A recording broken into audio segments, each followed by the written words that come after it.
আসসালামু আলাইকুম ওয়া রাহমাতুল্লাহ। জাতীয় বিশ্ববিদ্যালয়ে বাংলাদেশের ইতিহাস সাবজেক্টে আজকে আমরা সাজেশন দিব। শুধু প্রশ্নগুলো সুন্দর করে দিয়ে দিব, যেগুলো সবচেয়ে বেশি গুরুত্বপূর্ণ অনার্স প্রথম বর্ষের জন্য। আর এই সাজেশনের উত্তর সহ যদি আপনাদের প্রয়োজন হয়, সেক্ষেত্রে আপনারা মাত্র ৳১০০ দিয়ে যুক্ত হতে পারবেন। মাত্র ৯৩টা প্রশ্ন দেওয়া হয়েছে, যেগুলো আপনাদের পরীক্ষার জন্য খুবই, খুবই, খুবই গুরুত্বপূর্ণ। চলুন তাহলে শুরু করা যাক। দেখি সেই প্রশ্নগুলো কি। তো আপনারা যদি উত্তর সহ পিডিএফ চান সুন্দর করে গুছিয়ে মাত্র ৳১০০ দিলেই পাবেন। আর শুধু যদি প্রশ্ন দেখতে চান তাহলে ভিডিওটা দেখেন, তাহলে হয়ে যাবে। বিস্তারিত সূচিপত্রতে আমি প্রশ্নগুলো দিয়েছি, যেগুলো আপনাদের জন্য খুবই গুরুত্বপূর্ণ। যেমন এইখানে প্রশ্ন রয়েছে, এই প্রশ্নগুলো আপনাদের জন্য খুবই গুরুত্বপূর্ণ। এই বইটা কিন্তু অতটাও বেশি কঠিন নয়। তো আপনাদের পড়তে অসুবিধা হবে না। আর সম্পূর্ণ বই পড়ার দরকার নাই। ওটা হচ্ছে বোকামি করা।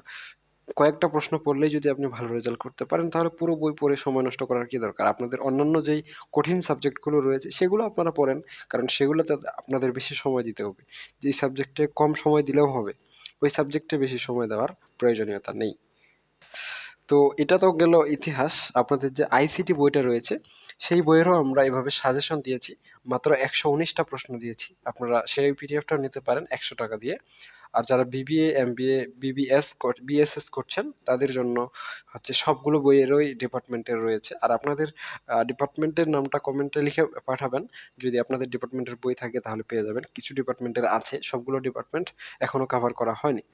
তো প্রথম থেকে শেষ পর্যন্ত আমি যে প্রশ্নগুলো আপনাদের দেখাচ্ছি, এগুলো খুবই গুরুত্বপূর্ণ আপনাদের জন্য। আপনারা এই প্রশ্নগুলো পড়ে নিবেন। এগুলো যদি পড়েন তাহলেই যথেষ্ট। এর বাইরে আপনাদেরকে আর অন্য কোনো প্রশ্ন পড়ার প্রয়োজনীয়তা পড়বে না। ঠিক আছে? সো প্রশ্নগুলো ফ্রিতেই দিয়ে দিলাম।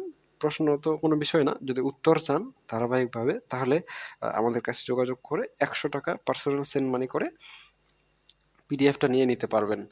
আমার নাম্বার এখানেই দেওয়া রয়েছে। আমি উত্তর যদি আপনাদের দেখাই, যেমন রিভিশন বুস্টার সাজেশনের এই যে প্রশ্নটা, ১ম প্রশ্ন, প্রাক উপনিবেশ উপনিবেশ যুগ কি? বা প্রাক উপনিবেশ যুগ সম্পর্কে ধারণা দাও। সুন্দর করে একটা ভূমিকা দিবেন ইতিহাসের ধারাবাহিকতায়।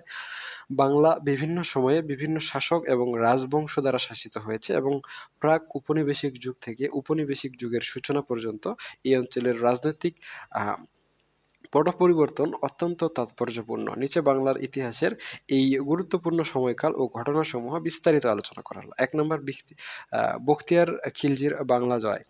১২০৪ সালে তুর্কি বীর ইখতিয়ার উদ্দিন মুহাম্মদ বিন বখতিয়ার খিলজির আ নদিয়ার রাজা লক্ষণ সেনকে পরাজিত করে বাংলায় মুসলিম শাসনের সূচনা করে।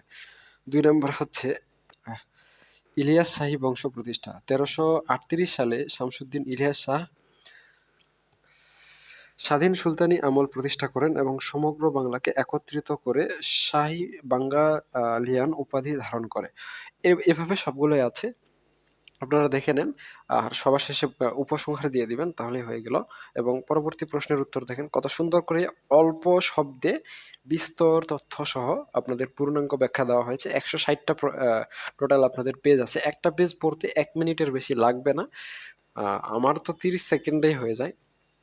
সো সেই হিসেবে ১৬০ মিনিট সময় লাগবে পুরো বইটা শেষ করতে। সো আপনারা যদি এভাবে সুন্দর করে পিডিএফটা পান, আমি যেভাবে দেখাচ্ছি একদম সেম টু সেম এভাবেই পাবেন।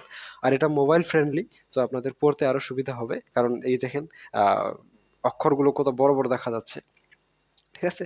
এটা তো আপনারা তো সোজা করে ধরেছেন মোবাইলটা। আপনারা যদি স্ক্রিনটা বড় করেন, মানে ল্যান্ডস্কেপ করেন, সেক্ষেত্রে আরো বড় ফন্ট দেখা যাবে। সো পিডিএফটাও আপনারা সেম টু সেম ভাবে পাবেন। আপনারা যদি চান তাহলে আমাদের অনলাইন ব্যাচ আপনারা আমাদের এই অনলাইন পিডিএফটা নিতে পারেন। আপনাদের জন্য এটা নেওয়ার শুভকামনা রইলো। আজকে এ পর্যন্তই। আর ধন্যবাদ।